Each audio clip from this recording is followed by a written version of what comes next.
Hello, and welcome to another episode of our 20-minute Playbook series, where each week I sit down with an elite performer, from iconic founders to renowned investors and best-selling authors, to dive into the ideas, habits, and tactics that got them to the top of their field, all in less than 20 minutes.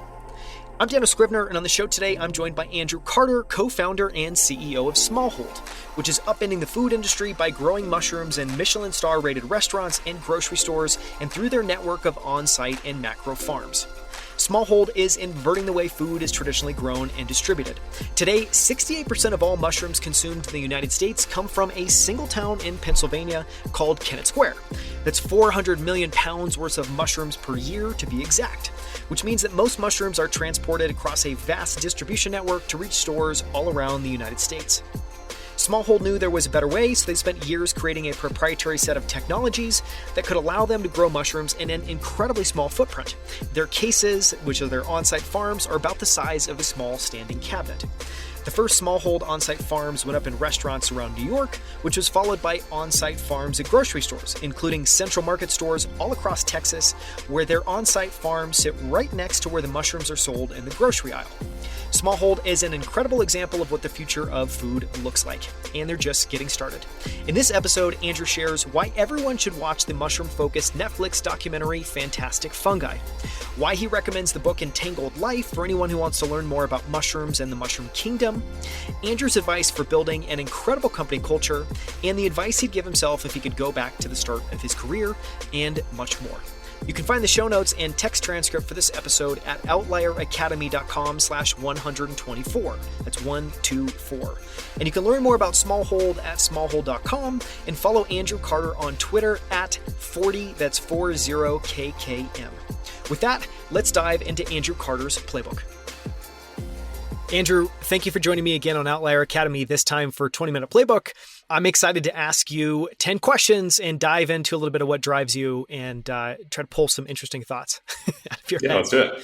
So to start, can you just share a little bit of background on what you're building at Smallhold and how many stores you're at today, how people can buy the mushrooms that you produce? So Smallhold is a distributed farm growing fresh mushrooms throughout the country. We grow them locally. We're certified organic, really great quality mushrooms you can find on shelves throughout the country. We're in over 400 stores now, and so various Whole Foods, Albertsons banners in Los Angeles. We're in Lassen's and Erewhon. You can also order us online through Amazon Fresh, Fresh Direct on the East Coast, Misfits Market, Imperfect Produce, Good Eggs, all over the place. But whenever you're buying our mushrooms, they're grown locally and grown in the region that you're buying them in. So you can always know that they're fresh and organic, and they'll taste good. And I hope you enjoy them. Perfect. It's a perfect setup. I want to ask, the first question I always ask is around a recent fascination. What's been intriguing you lately? What can't you stop thinking about? Can be mushroom related, cannot be mushroom related. Yeah, I mean, it's probably a boring answer, but I just had my first child. He is 9.5 months old. His name is Oscar. And beyond the fact that I have a startup and a child, and so I can't really think about much else than that, but he is extremely fascinating. It is the craziest thing I've ever experienced in my life. He looks identical to me, so it's very weird. But he changes daily and has teeth and tries to communicate in different ways. And it is just the most fascinating experience of my entire life. And so I can't really think about much else besides that. It's a great answer. And you're actually the first person to share. Oh, really? That's good. That's funny. So congratulations. Yeah, thank you. When you think about business and leadership, when you think about, your role at Smallhold, what do you think of as your superpowers and how do you use those? I'm not the best at completely eliminating my ego, but I do try to do that. I trust my team as much as I can. I sometimes jump in, but I think that there's many different ways to get to a solution, and so I trust our team to get there. I let people talk. I let people finish. I really try to build a team and have an actual team atmosphere, and do that in my own sort of way. If you had to distill down your philosophy of building a company into just a few words, what would that be? What comes to mind if someone was to try to ask, how have you built Smallhold, or what are some of the, principles you hold near and dear? Yeah. Like build around community. You want to focus on the people around you and the people that you're servicing, however you're servicing them. People want everything to be scalable, and you imagine that every single person wants the same thing, but it's not true. And so you really have to focus on the communities that you're trying to reach. And the more you can build into that, the more lasting of a company and lasting of a brand you'll have. It's two great principles. When you think about mentors and figures that shaped your approach, and this can be to, farming, to even the reason or interest in why you wanted to create Smallhold, who comes to mind, and are there any favorite quotes, stories, anecdotes from them? I mean, there's so many people that have gotten me to where I am. I studied in college with a guy named Professor John Todd, and he invented these things called living systems and eco machines. And these are there are these crazy forms of ecology that allow you to filter out water and do the things that I want to do by remediation, basically. Really cool engineering feats. But one of the best ways of making a living system with this kind of technology is by essentially dosing it with like a really icky, dirty, like water source from another sort of area. And so the idea is that you have this microcosm. It's like an environment that's going through its own sort of evolution internally. And then by constantly dosing it with something else, like something that's like, might have some sort of invasive organism or something else like that, will just continue to help it evolve rather than become in some sort of like, never really be in a steady state, but it allows it to be a stronger organism, a stronger ecosystem. And so that is definitely the case with ecosystems, but you can kind of think about it with anything. Like you always want to kind of shake it up or like bring different kinds of perspectives in to help different things out, because like you're going to get stuck in the same sort of cycle if you're not constantly rethinking any of that. I think about my parents a lot. My parents aren't around anymore, but both my parents worked in different startups for various reasons. But my mom ran an antique store in Los Angeles. I grew up basically in an antique store, and it was on Wilshire Boulevard in West LA. And she had her own way of managing community, which is I always found so amazing.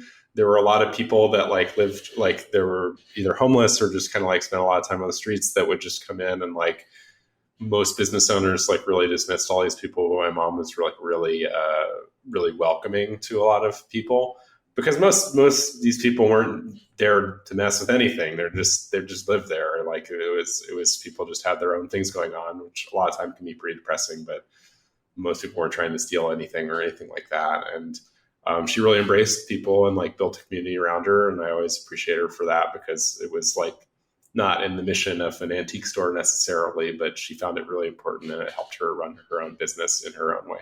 Yeah, that's so cool. What, we talked in the last interview about Fantastic Fungi, this amazing film that came out. It's on Netflix now that people can watch. So separate from that, are there books that you'd recommend for people that are interested in learning more about mushrooms? And then do you have any books that have particularly helped you as a founder? Yeah. So the book that I recommend most people to read for mushrooms is Entangled Life by Merlin Sheldrake. It's a more recent book. It's an amazing book that covers a lot of different aspects of the mushroom industry and fungi, but really embraces the unknown. And I'm really a big fan of it. I think that it's a good gateway for most kinds of people. There's also all the Paul Stamets books. All those are very helpful if you're looking into cultivating, but I would really start with the Merlin Sheldrake book if you're looking.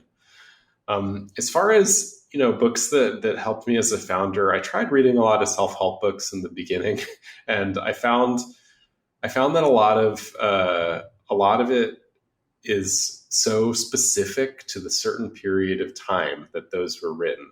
And it's not that you shouldn't listen to any of them, but even me as a founder, like we still have so far to go. But like people ask me for advice, and I'm like, look, like me fundraising a year ago is like completely different fundraising right now. And like whatever I went through like 2 months ago is going to be different in 2 months. And so like I can give you my perspective, but everyone's adventure is so different. And it took me a long time to really think that, because I was reading these things and being like, oh, I have to run my company like this. I listen to certain podcasts and all that kind of stuff, but I think mainly just people trying to create their own adventure and is really important in this space. Yeah, no, I think that's great advice. And you're totally right. I mean, there's so many books that you read that are, I don't know, just you have to always read them through the lens of like, what's useful for me? And you're trying to find those tidbits in the book and you're kind of discarding with everything else. And in that way, it seems somewhat wasteful because you might read an entire book and take away maybe 2 ideas. But, you know, I totally sympathize with that. And I also love people who, when you ask them for advice, frame it as, well, let me give you my perspective, as opposed to like, here's the one answer. So that's nice. What tiny habit or practice has had the biggest positive impact on your life? With people, it's like definitely like letting people finish. I'm not the most like crazy like interrupter or anything like that in general, but like really like letting people finish their thought and communicating. And sure, like it might take a little bit longer, but it like gives people time to talk and to explain themselves. It helps people get their thoughts out, but then it also just helps your own relationship. This might seem obvious, but like I'm around tons of people and lots of people don't do that. Like people just want to get their thought across as fast as possible. And that's not the best way to do it, in my opinion. And it's really helped me with my management of the people around me and our own team. Love that. Last question. If you could go back to the start of your career and whisper some words of advice, words of encouragement, a reminder in your ear, what would you tell your younger self? I would make sure that I'm like building lasting relationships with people. You know, I eventually became a consultant before Smallhold. And for me, consulting was basically just knowing the right people to call. Like I could be good at if I needed to do things, but I basically just had a bunch of specialists that I was close with that I could call, and I still have those people. And I think that that's important for anyone. Like in any of these businesses, you can be a consultant, or you can be a business owner, you could work for a place. But having that network and keeping up with everyone, don't be like a ladder climber or whatever, but like you never know what people are going to do. I mean, I have friends of mine that I went to middle school with that now work at large funds and stuff. And so, you know, try to keep up with people and like I was okay at it, but I could have been much better. And so I would tell myself to just really try to keep those relationships going. Yeah. I love that advice. It's a perfect note to end on. Thank you so much for the time, Andrew. I really appreciate you coming back on. Thanks for having me. Thank you so much for listening. You can find the show notes and text transcript for this episode at outlieracademy.com/124. It's 124. For more from Andrew Carter, listen to episode 122, where he joins me on our Outlier Founder series to go deep on Smallhold, which is upending the food industry by growing their mushrooms in Michelin star-rated restaurants and grocery stores and through their network of on-site and macro farms. In that episode, we cover the wild world of mushrooms, from the Netflix documentary Fantastic Fungi to the book Entangled Life to Mushroom People. We go deep on how mushrooms work, why most of us have only eaten a single variety of mushroom our entire lives, and why we should all be eating more mushrooms. Andrew covers why the modern food industry is broken, from why most apples you eat are nearly a year old, to why fish sold in the US, even if it's caught in the States, is sent to China to be processed and then back to the US to be sold. We cover the technology behind Smallhold, from the incredible number of sensors embedded into their farms to how much data they crunch every day to grow incredible mushrooms reliably 24/7, 365. And all of the lessons Andrew has learned along the way, from how they built a new direct-to-consumer side of their business during the pandemic to how they've iterated and refined their business model over the years. For more on Smallhold, listen to episode 122 or visit outlieracademy.com/122. You can find videos of all of our interviews on YouTube at youtube.com/outlieracademy. On our channel, you'll find all of our full-length interviews as well as our favorite short clips from every episode, including this one. So make sure to subscribe. We post new videos and clips every single week. And if you haven't already, follow us on Twitter and LinkedIn under the handle Outlier Academy. Thank you so much for listening. We'll see you right here with a brand new episode next Friday.